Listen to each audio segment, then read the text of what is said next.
Almost every day I feel the same kinds of questions. Where should I be on the court? How should I hold my paddle? And is that accent real? To which I generally respond, it depends. It depends. And that's a definite maybe. Today I'm going to attempt to answer one of those questions. How should you hold your paddle?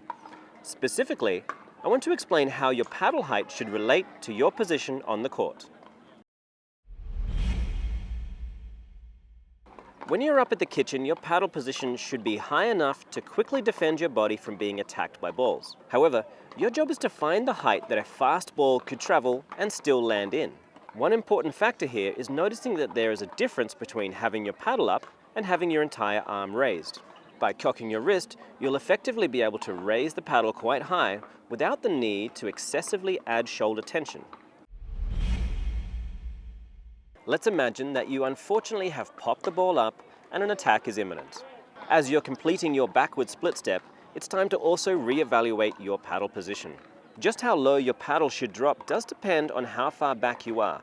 So if you've only retreated a little, then your feet might not be too exposed. In this case, the paddle position can still remain almost as high as when you're rallying at the kitchen. However, given that you will likely be needing to reset the ball, bring the paddle closer to your body so you can effectively absorb the power of the shot. If your partner has popped the ball up, then you'll have some extra time to drop back further. From this more retreated position, there's no point in keeping your paddle so high. In this position, a ball that is still traveling quickly at net height could very well be going out.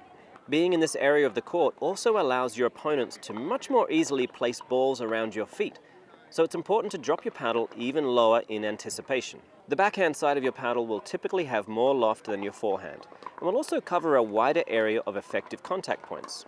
It's not as strong as your forehand side, but if you're willing to assist with your other hand, then you'll quickly realize why so many pros are starting to utilize the two-handed backhand.